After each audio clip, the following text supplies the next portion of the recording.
समान जिनकी चोंच ऐसे गिद्ध, बार बार हजारों वर्ष उनकी आंखों को नोचते और खाते रहते हैं। वो आंखें बार बार होती रहती हैं, बार बार निकालते। यही वहां है कि मरना नहीं है। उनकी दोनों आंखों को वज्रतुल्य नरक के पंछी बार बार निकालते हैं और खाते हैं, और उनके पुनः नए नए नेत्र उत्पन्न हो जाते हैं। इस पापी को पलक झपकने तक के लिए विश्राम नहीं मिलता, निमिष तक के लिए कि थोड़ा चैन मिल जाए, महान दुख होता रहता है। हजारों वर्ष तक उसको इस नेत्र दर्द पीड़ा भोगनी पड़ती है। और फिर जब मृत्युलोक में जन्मता है तो नेत्र रोगी पैदा होता है। वो यहां पैदा होगा नेत्र रोगी, या नेत्र ही नहीं है या नेत्रों में दिखाई नहीं दे रहा, कई तरह के व्यवधान, जिन्होंने नेत्रों का दुरुपयोग किया। अब जिन लोगों ने, जिनको तुम देख रहे हो इनकी जबान काटी जाती, बार बार जबान नोची जाती है, ये वही लोग हैं जो शास्त्र का गलत उपदेश किए हैं, गलत अर्थ किए हैं, अपनी वासना की पूर्ति के लिए शास्त्र का गलत प्रयोग किए हैं, जो किसी को गलत सलाह दी है तो इनकी जबान बार बार छोटे छोटे हिस्से में तलवार से काटी जाती है। शास्त्र का उल्टा अर्थ बताया, उसकी जबान को वहां हजारों वर्ष काटा जाता है। खिलवाड़ नहीं, प्रश्न उत्तर कर देना।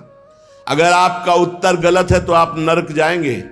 प्रश्नकर्ता तो आप पर श्रद्धा करके पूछ रहा है, और आपने मनमानी उत्तर दे दिया और वैसा आचरण कर दिया तो उसको पाप नहीं लगेगा, पाप आपको लगेगा, क्योंकि आपने आदेश किया है और आपकी दुर्गति हो जाएगी।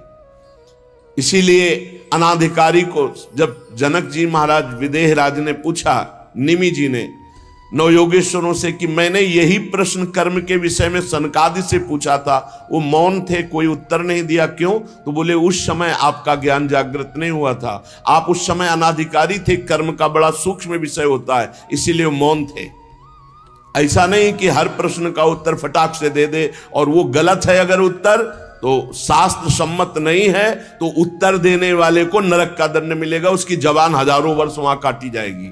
जो शास्त्र का गलत अर्थ करता है, जो शास्त्र को अपनी वासना पूर्ति के लिए घुमा करके बोलता है, जो किसी को बुरी सलाह देता है, उसकी जबान यहां काटी जाती, जो देख रहे हो।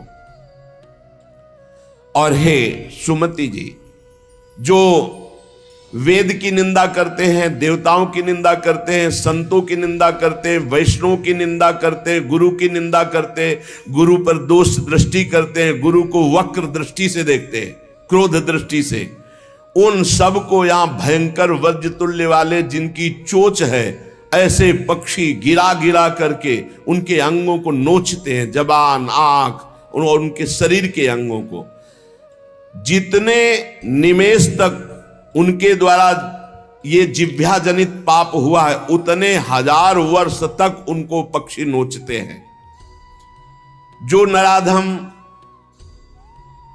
बिना दोष के दो मित्रों में फूट डाल देते हैं, एक दूसरे की चुगली करके, पिता पुत्र स्वजन में भेद पैदा कर देते हैं, और जो पुरोहित, बहुत ध्यान देने योग्य बात, अनुष्ठान का संकल्प लेता लेकिन अनुष्ठान पूर्ण नहीं करता, जजमान को क्या पता।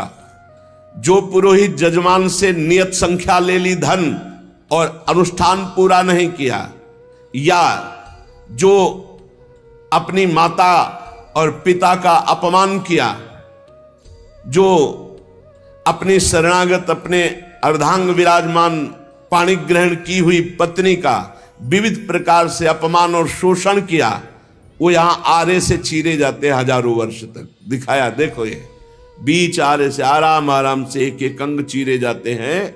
उस पुरोहित को भी दंड मिलता है, उस पुत्र को दंड मिलता है जो माता पिता का अपमान, उस पति को दंड मिलता है जो पत्नी का शोषण, उस पत्नी को दंड मिलता है जो पति से छल करती है।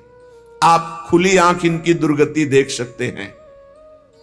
जो दूसरों को कष्ट देने का स्वभाव बना लिया है, बातचीत चेष्टा से कष्ट ही देना है, जो दूसरों की प्रसन्नता में जलते हैं, जो दूसरों की घरों में, सोए हुए घरों में आग लगा देते हैं या फसलों में आग लगा देते हैं और उनको प्राणांतक कष्ट देते हैं, उन अधम पापियों को यहां जलती हुई आग में जलाया जाता है। तुम देख लो, तपती हुई बालू डालकर उनको भूना जाता है और यहां आग में उन्हें जलाया जाता है।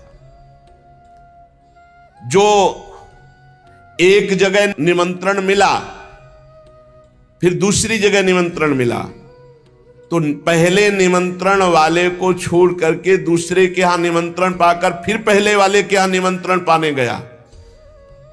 ऐसा नहीं है, ये नरक का कारण बन जाएगा। एक जगह निमंत्रण है, वहां गए, अगर हम भूखे हैं तो भूखे, नहीं मिला तो नहीं मिला, अब दूसरे दिन देखा जाएगा। 2, 3, 4 निमंत्रण, ऐसा नहीं। जो ब्रह्मर्षि किसी देव कार्य के लिए, पितृ कार्य के लिए यजमान के द्वारा निमंत्रित किया गया और वो दूसरी जगह भोजन कर लिया, दूसरे निमंत्रण को स्वीकार करके फिर उसके यहां भोजन करने गया, तो उसको यहां नरक में 2 टुकड़े करने वाला दंड मिलता। बार बार उसके 2 टुकड़े, ये बार बार बहुत जगह भंडारा, बहुत जगह निमंत्रण, ये ऐसा नहीं है। सिद्धांत है, तुम भूखे हो तो एक जगह चले जाओ और अपना पेट भरो, भजन करो। ये नहीं कि 5 जगह चले गए तो खूब दक्षिणा 5 जगह की मिली तो सुन लो। ये तस्मा शास्त्रम प्रमाणम, ये शास्त्र है, मनमानी नहीं। पहले ऐसा कभी ब्रह्म ऋषि जन नहीं करते थे। 5 घरों में भिक्षा मांग लो, या निमंत्रण है तो एक जगह जाके पेट भर लो जो रूखा सूखा मिले। ये 14 जगह भंडारा, 14 जगह निमंत्रण, तो उसकी व्यवस्था है। ये नरकगामी बना देगा, बुद्धि भ्रष्ट हो जाएगी।